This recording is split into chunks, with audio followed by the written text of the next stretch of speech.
The topic is Dr. Martin Luther King at the 21st century, and of course the guest is Dr. Baldwin from Vanderbilt University. Dr. Baldwin, during this last segment, let's give you an opportunity to sort of inform our audience in terms of some of the things that you're thinking about in terms of Dr. Martin Luther King and how Dr. King, the role that Dr. King has played in what we're doing here today. Okay. One of the things that disturbed me today is that we have this tremendous tendency to celebrate the dreamer, the person of Dr. King, who he was. But we don't want to celebrate and affirm and pursue the fulfillment of his dream. Okay. And I think that becomes very problematic for me. Not only is that a problem, there's also the problem of certain factions in our society trying to claim ownership to Dr. King's dream. Very good. I've heard people on the religious and political right use Dr. King in their efforts to promote what they call a pro-life culture, that is against abortion. I've heard people on the religious right use Dr. King against the gay rights movement. They are trying to use Dr. King to promote conservative causes. But you never hear anything about race, you never hear anything about economics, you never hear anything about peace. So they have a very limited perspective on Dr. King. I think there's the need today to recapture a sense of who Dr. King was, what his dream was about, and the kinds of tactics and methods he employed in the pursuit of that dream, and of the fulfillment of that particular dream. So the problem today, I think, adds up to a distortion of what Dr. King was, what he was about. And in many cases, we are too prone to celebrate the dreamer without celebrating the dream.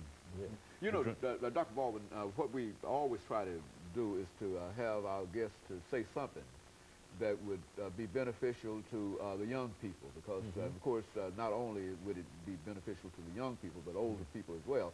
But I think that you would admit that we're having a real problem in terms of dealing with our young people and having them to focus on some of the things that are important, etc. Certainly Dr. King would have some attitudes in reference to these pants, that we are way people dress and etc. and etc. And so why don't you speak, you know, what would be his message today? His message to young people today in terms of what they have to do. I think one aspect of his message would be study hard. Dr. King was an intellectual. You may think of him as an activist, a civil rights leader. He was all of that, but he was also an intellectual who took the academic life very seriously. And in his own speeches and letters to students, he encouraged them to study hard.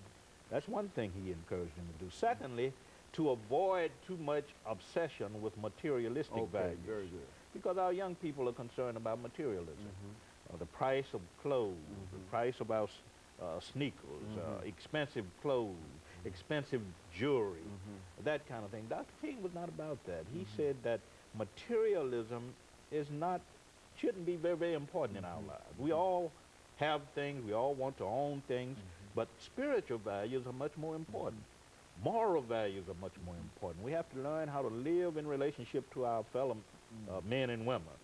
We have to learn how to make contributions not to just the uplift of ourselves, but to the uplift of all people. We need to think in terms of the other.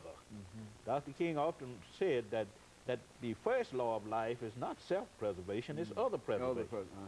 Yeah, we think certainly in terms of our own self-preservation, but we have to also think of others.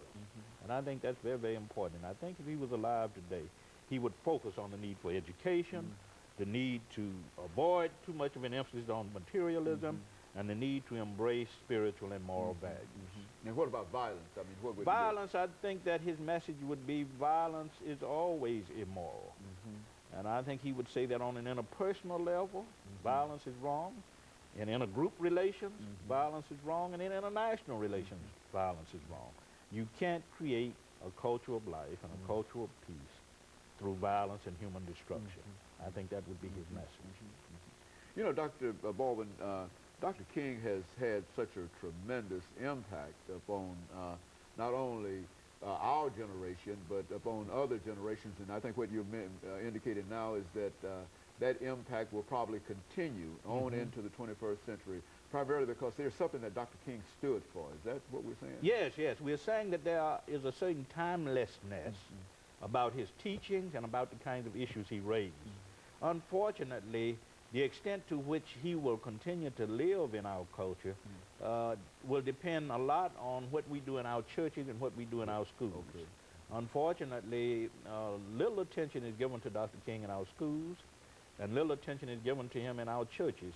We wait until the third Monday in January of each year to celebrate him, when I think we should be talking about him throughout the year, because the principles he raised are the issues he dealt with,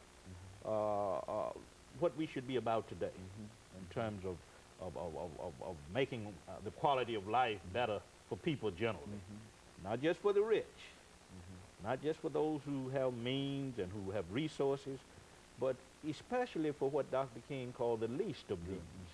And he constantly talked about the least of these. Well, I think you mentioned the celebration of the national holiday. What can you say in reference to that celebration? Do you think that that there's been a lull in reference to what has to be done, and that there ought to be a greater interest in this as a national holiday? I mean, how do you see I think that? it needs to be, we should not see it as simply a day off work, a day to have picnics, whatever you want, that kind of celebration. I think it's a time for us to get together in workshops and classrooms to talk about the issues that still divide us as a nation. Not merely race and economics and violence and human destruction, but also politics.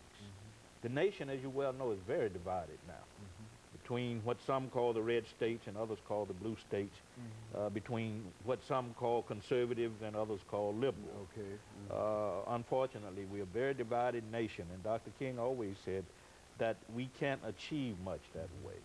We also need to look at these issues, church-state issues. There's a lot of debate about that going on, about the religious right transcending the boundaries that separate church and state. Dr. King spoke to all these issues.